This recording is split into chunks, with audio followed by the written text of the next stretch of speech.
A base para a unidade.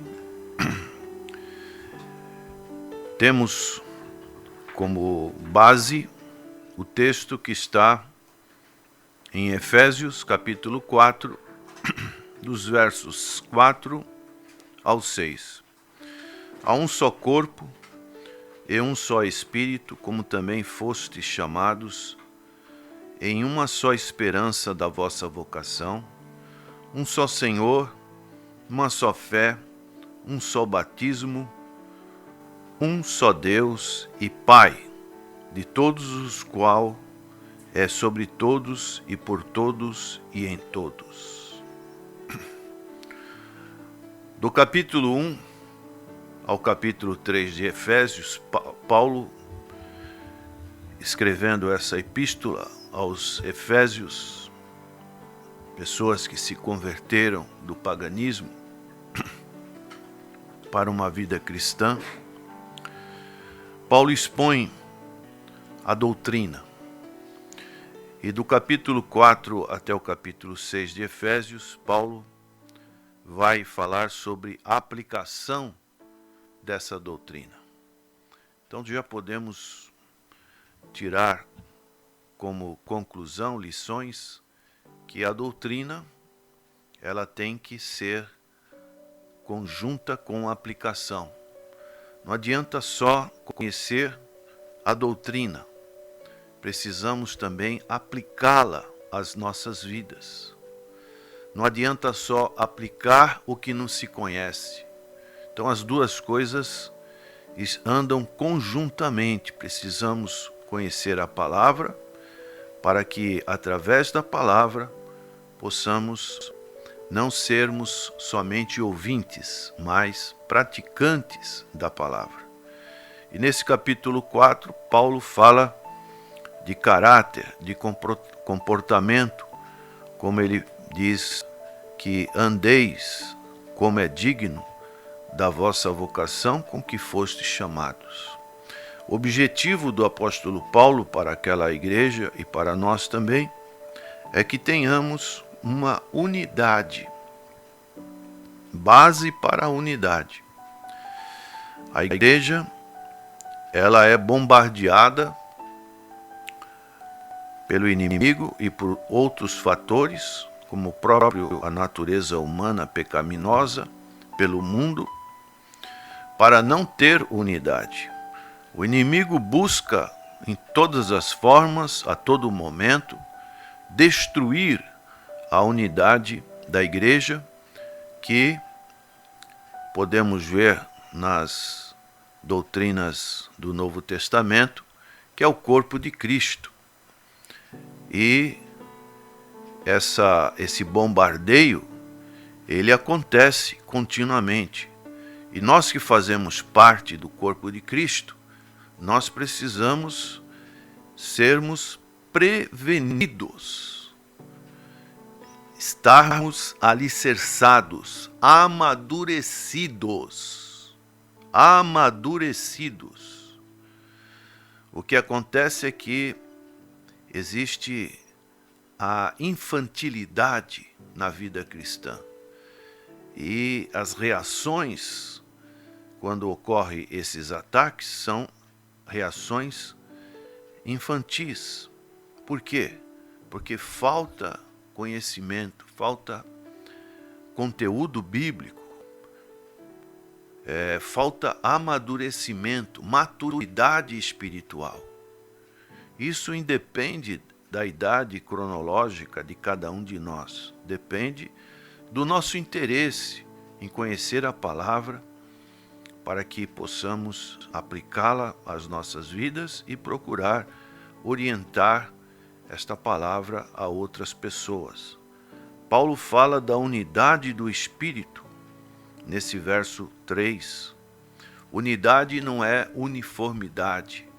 Podemos criar uma uniformidade baseada em conceitos humanos, em preferências humanas, em dar atenção para um, para outro, e isso pode criar uma uniformidade.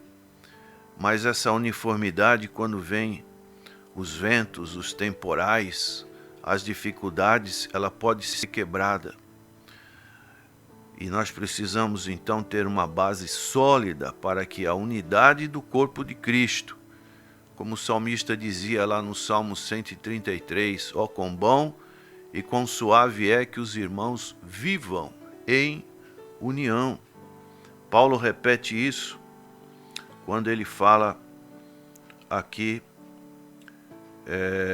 nesse mesmo capítulo 4, no verso 13, ele repete esse conceito. Até que todos cheguemos à unidade da fé e ao conhecimento do Filho de Deus, a varão perfeito, à medida da estatura completa de Cristo. Então, um conceito, uma informação muito importante. E essa unidade, a base principal dessa unidade é a doutrina.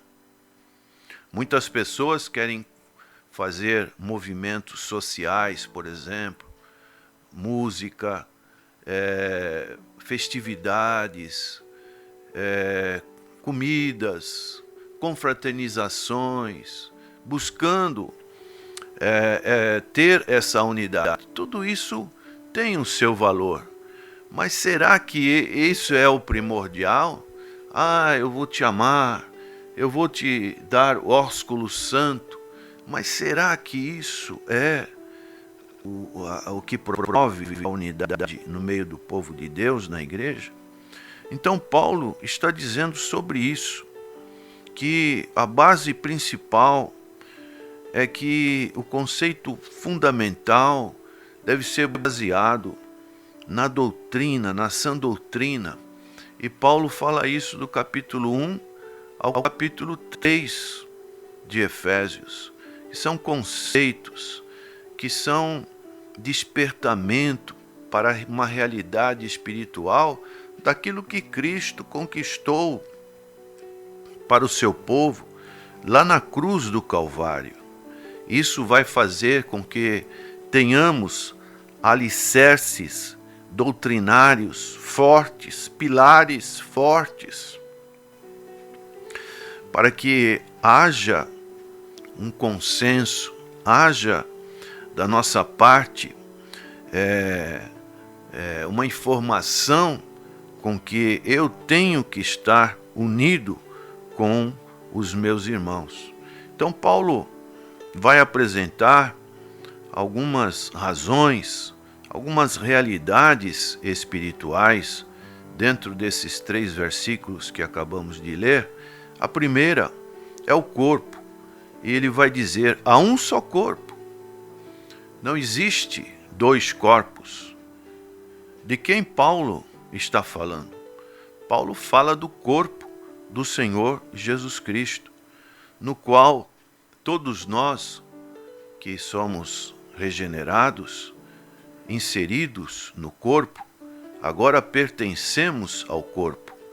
E essa doutrina, essa aplicação é repetida em outros livros do Novo Testamento, como por exemplo em 1 Coríntios, capítulo 12. Paulo também vai falar sobre o corpo, mostrando a figura de um corpo físico que tem diversas funções, como o corpo da igreja: mão, pé, braço, olho, nariz, língua, ouvido. Então são partes que compõem o nosso corpo, que são partes importantes, que não podem ser menosprezadas. E assim devemos entender os nossos irmãos. Qual é a função desse irmão no corpo? O corpo de Cristo, corpo único, é o modelo para as igrejas locais que Deus estabeleceu ao redor do mundo. O fato de uma pessoa fazer parte de um corpo não a isenta da responsabilidade de fazer parte de uma congregação local. Muitos hoje acham que podem ser crentes em casa, crentes que muitas das vezes comparecem uma vez por mês na igreja, ou às vezes somente no domingo. Como o meu braço, a minha mão, ela só vai aparecer na minha finalidade de corpo somente uma vez por semana. É algo que eu vou estar mutilado. Meu corpo vai precisar da minha mão. Meu corpo vai precisar do meu olho. Mas o meu olho eu só vou ter uma vez por semana. Então, essa responsabilidade é que precisa haver no povo de Deus com relação ao trabalho da igreja. É nessa comunidade que se usa os dons espirituais e também Deus, através de nós, nos ajuda para que possamos ajudar outras pessoas a crescer no conhecimento da sua palavra, que vai ter membros fraquinhos, que precisam ter essa orientação. Então Paulo diz nesse verso 4 do capítulo 4 de Efésios: há um só corpo e um só Espírito. O mesmo Espírito Santo habita em cada um dos cristãos, que nós pertencemos ao Senhor Jesus Cristo. Pertencemos uns aos outros no Senhor Jesus Cristo. Existe uma ligação espiritual quando nós estamos fazendo parte de uma igreja e nós estamos inseridos no corpo do Senhor Jesus Cristo. E nós encontramos 12 referências sobre o Espírito Santo nessa epístola de Paulo aos Efésios, pois devemos entender que ele é essencial à nossa vida cristã. E isso é extremamente importante. E um só Espírito, falando de um ser pessoal, não de uma força ativa, como muitos querem caracterizar o Espírito Santo, mas ele é um ser pessoal, um ser com vontade própria, um ser que age como consolador nas nossas vidas. E depois, Paulo vai dizer nesse verso 4, como também fostes chamados em uma só esperança da vossa vocação. Observem como o apóstolo Paulo fala de uma unidade, uma só, não existe duas. Para Deus é sim, sim, não, não. Ou é caminho estreito ou é caminho largo. Não existe coluna do meio, eu sou mais ou menos. Ou eu sou ou eu não sou. Ou eu tenho essa vocação ou não tenho essa vocação. Então essa esperança da vocação, ela se refere à volta do Senhor Jesus Cristo. Você aguarda o Senhor Jesus Cristo? Você anela pela sua volta? Ele vai levar o seu corpo, que é a sua igreja, para as mansões celestiais. Então, o Espírito Santo habita em nós e o Espírito Santo é a garantia dessa nossa esperança que nós temos como promessa da parte de Deus. Podemos ler isso no capítulo 1 de Efésios, no versos 13 e 14. Em quem também vós estáis, depois que ouvistes a palavra da verdade, o evangelho da vossa salvação, e tendo nele também crido, fostes selados palavra importante, um selo com o Espírito Santo da promessa, e o qual é o penhor, isto é, o sinal da nossa herança, uma primeira prestação ou parcela inicial que Deus promete através da ação do Espírito Santo nas nossas vidas, o qual é o penhor da nossa herança para a redenção da possessão de Deus, para louvor da sua glória. Então, é algo que nós já somos, como assim, uma propriedade de Deus para a possessão da sua glória, que Deus tem reservado para louvor do seu Filho, pela sua morte vicária e expiatória lá na cruz do Calvário. Nós somos esse troféu, podemos assim dizer, a recompensa do que Cristo realizou lá na cruz do Calvário. Paulo sugere que o cristão, consciente da existência de um só corpo, que anda no Espírito e aguarda a volta do Senhor, promoverá a paz, não o tumulto. É o que ele fala aqui nessa esperança.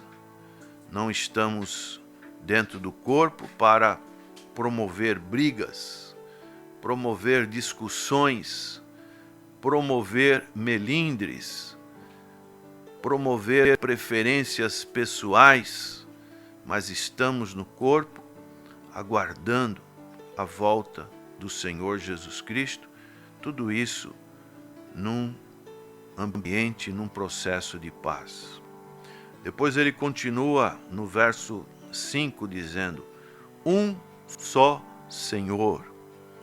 Quem é um só Senhor?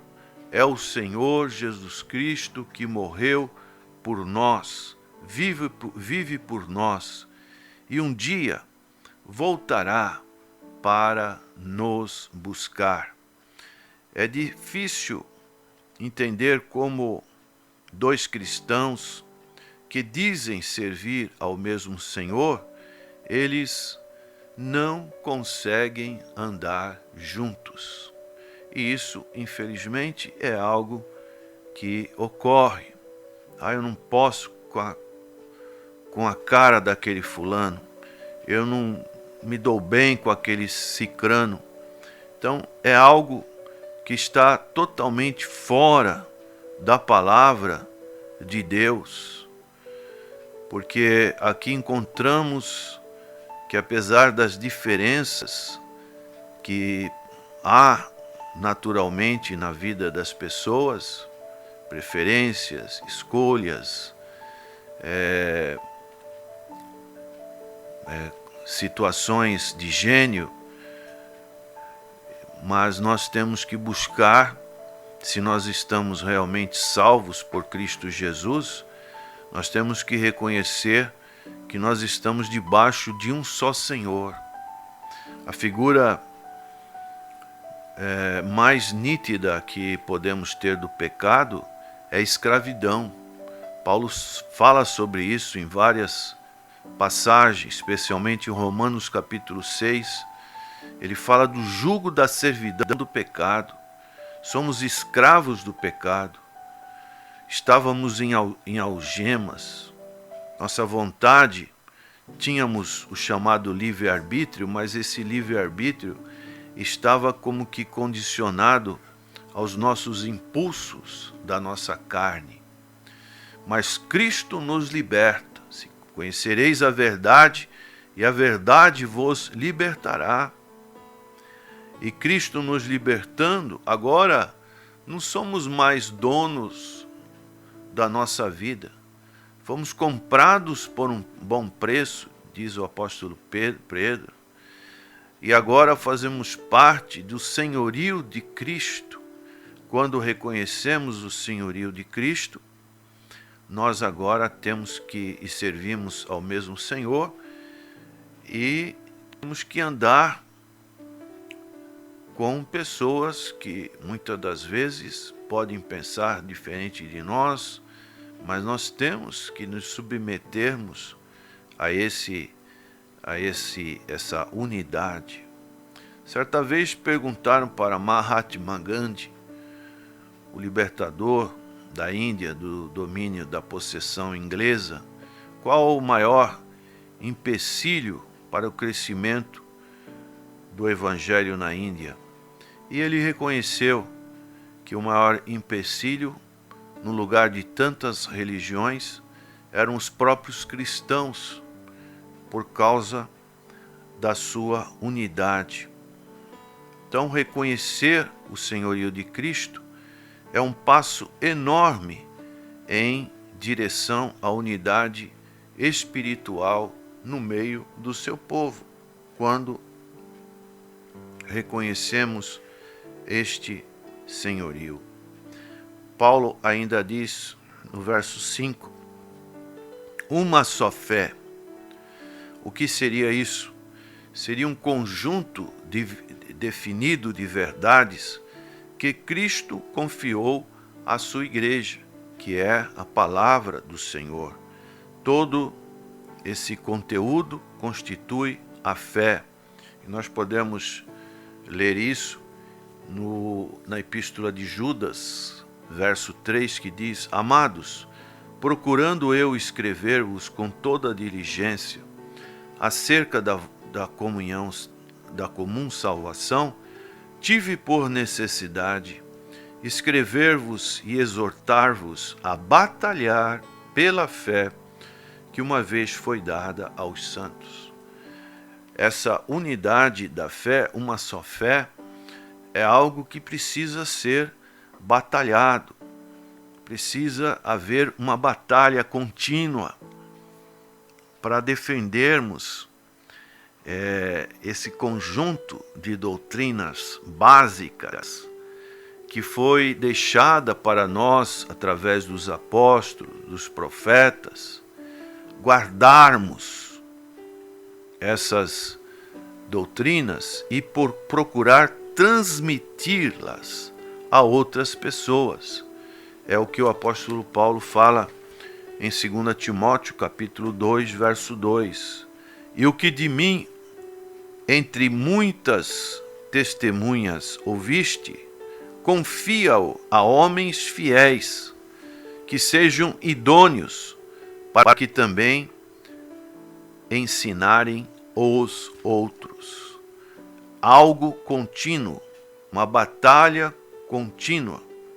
Os cristãos podem discordar de certas questões de interpretação e práticas eclesiásticas, mas todos os seguidores autênticos de Cristo concordam no qual se diz respeito à fé.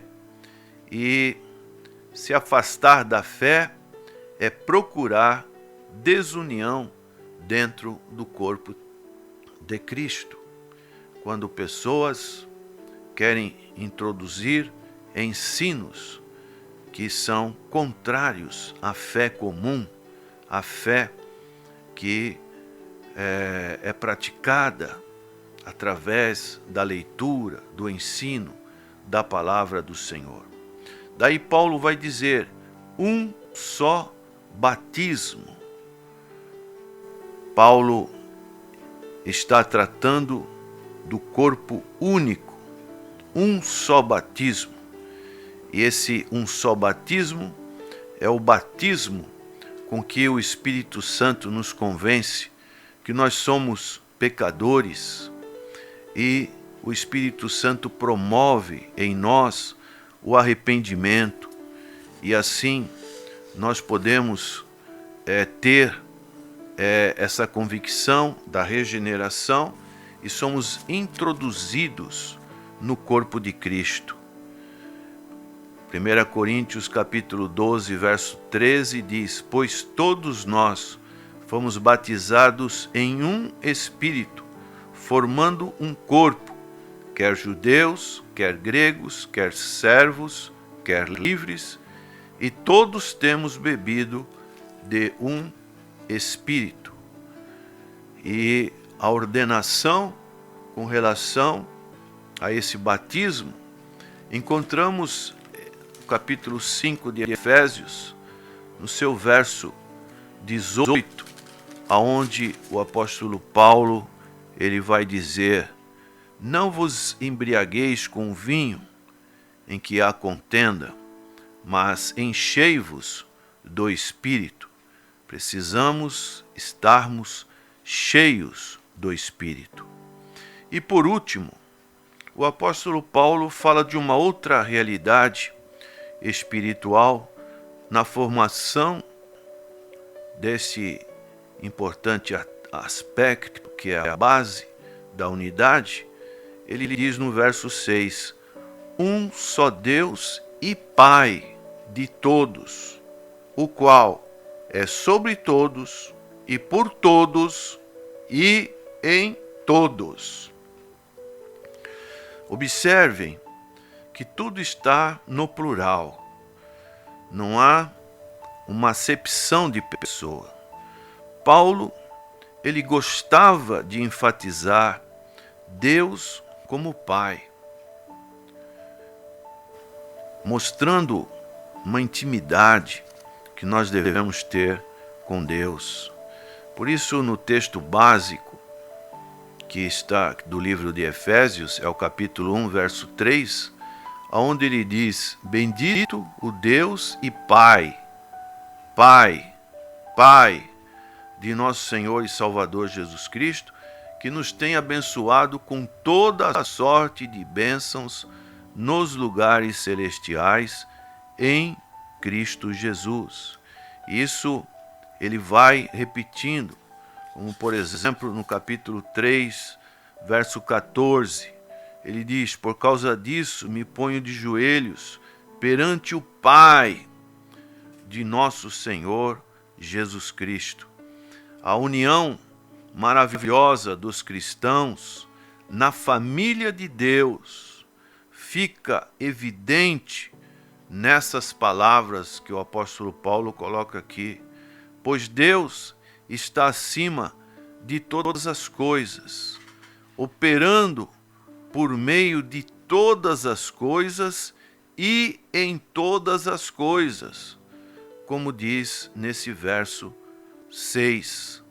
Somos filhos dentro da mesma família, andando e servindo ao mesmo Pai, de modo que devemos ser capazes de andar juntos em união. Em uma família humana, os membros devem dar e receber, a fim de manter a união do lar em amor, e o mesmo se aplica à família celestial de Deus. Quando o Senhor ensinou a oração para os seus discípulos, o que foi a primeira frase que o Senhor Jesus deixou para a instrução aos seus discípulos? Ele disse: meu Pai. Ele poderia dizer isso, meu Pai, mas ele ensinou aos seus discípulos dirigindo: Pai nosso, que estás nos céus, mostrando a pluralidade que nós, como corpo de Cristo, devemos orar ao Pai Nosso. Uma das grandes preocupações do apóstolo Paulo é que os cristãos não rompam a unidade do Espírito ao concordarem com falsas doutrinas. Aqui está uma atenção que devemos ter para que essa unidade não seja quebrada. E Paulo, ele fala isso em Romanos, capítulo 16, verso 17 a 20, ele diz: E rogo-vos, irmãos, que noteis os que promovem dissensões e escândalos contra a doutrina que aprendestes. O que deve ser feito, Paulo? Ele diz: desviai-vos deles, porque os tais não servem a nosso Senhor Jesus Cristo, mas ao seu ventre, e com suaves palavras e lisonjas enganam o coração dos simples. Quanto à vossa obediência, é ela conhecida de todos. Comprazo-me, pois, em vós, e quero que sejais sábios no bem, mas simples no mal. E o Deus de paz esmagará em breve Satanás debaixo dos vossos pés. A graça de nosso Senhor Jesus Cristo seja convosco. Amém. E o apóstolo João, ele faz uma advertência semelhante quando, na sua segunda epístola, nos seus versos 6 a 11, ele diz assim: E a caridade é esta, que andemos segundo os seus mandamentos. Este é o mandamento, como já desde o princípio ouviste que andeis nele, porque já muitos enganadores entraram no mundo, os quais não confessam que Jesus Cristo veio em carne.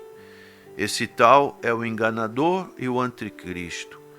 Olhai por vós mesmos, para que não percamos o que temos ganhado.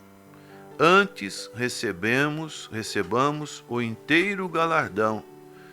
Todo aquele que prevarica e não persevera na doutrina de Cristo, não tem a Deus. Quem persevera na doutrina de Cristo, esse tem tanto o Pai como o Filho. Se alguém vem ter convosco e não traz essa doutrina, não o recebais em casa, nem tampouco o saudeis, porque quem o saúda tem parte nas suas más obras. Portanto, um só Deus e Pai. A igreja não pode crer na paz a qualquer preço,